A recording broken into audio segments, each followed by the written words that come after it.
All right, now you've heard from the experts, CBS 60 Minutes, Time Magazine, Ed Slott, PBS Frontline, that your 401k is not all it's cracked up to be. We've got a calculator that will help put your mind at ease. So let's find out and take a quick look at an example of somebody else. If you like what you see, get back in touch with the agent that sent you to this video and ask them to run an analysis for you. So let me set this up. Up here, we've got a person that's age 45. They're going to put away money until they're 65, take retirement income at 66. Their working tax rate is 25%. Most people think that taxes are going to go up in the future, but we're going to run this at 25%. Most people aren't sure what their fee is, but according to Forbes magazine, the fee on this is actually closer to 4% instead of this 1.5%. And there's the Forbes article. And also we're going to run the analysis at 7%, but you can also see that over the past 14 years, the actual return of the S&P has been about 3.54%. And here's an easier visual of it right here. There's the market. So if you had $100,000 back in 2000, the red line is the S&P without dividends. The green line is the tax-free plan without fees. So everything is equal. Now let's take a quick look. In this box right here, this is their qualified plan. In this box here is the tax-free personal pension plan. Now what we're going to do is we're going to compare the numbers on 10-year jumps, and we're going to compare their cumulative numbers for taxes, fees, death benefit, and income over their lifetime so that you can see which one has the best advantage. Okay? What I want you to do is keep your eyes on these numbers right here. Those are your total advantages: taxes, fees, income, death benefit with a total advantage. And these boxes right here, this is going to be your actual dollar advantage. So let's take a quick look. You can see we've got somebody that's 45. They're putting away $13,000 a year. At the end of year one, they've only paid $214 in fees, and they have $14,000 saved up. If they died at year one and the wife wanted that money, they would take 25% in taxes. They'd be left over $10,000. Now, if instead of putting that money tax deferred into a 401k, they paid the taxes at 25%, took that money home, which would be $10,000, put that money into the tax-free plan, you can see down here at the end of 1 year, they would have a death benefit of over $223,000. This is tax-free. We subtract the $10,000 from the $223. That gives us $212,789 of actual benefit. You can see that we've paid $3,300 in taxes, and we've paid $1,700 in fees. So the $1,700 minus the $214 is a negative $1,494. This is a negative $3,300.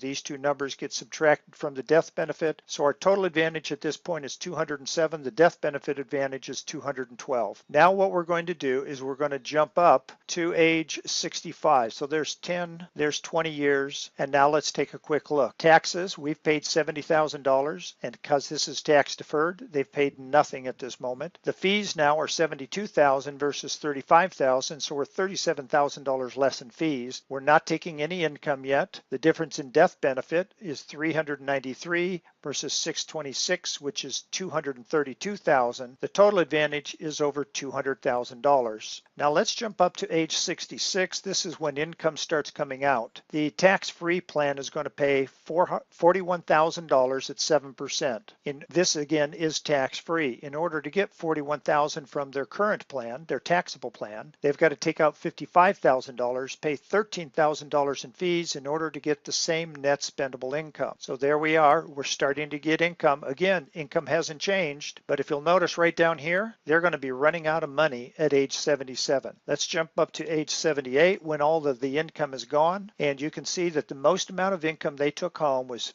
$524,000. There's no money left, nothing left over for the heirs, and at age 78, we have a $291,000 tax-free death benefit and $15,000 $401,000 of additional income, we've saved $73,000 in fees and over $100,000 in taxes. You know, they thought that not paying the taxes using a tax deferred plan was a good deal. Well, it is good. It's great for Uncle Sam because you gave Uncle Sam $174,000 instead of $66,000, and you overpaid by $73,000. But again, this is just at age 78. Let's jump up 10 more years. Now we're at age 88. Now we've got $430,000 of additional income plus a death benefit tax-free of over $268,000. But the number one thing that we haven't done, this 401k, this is a best case scenario. What do I mean by that? Well, most people believe that taxes are going to go up. And you can see right here, the black line is revenue. The bar chart is debt.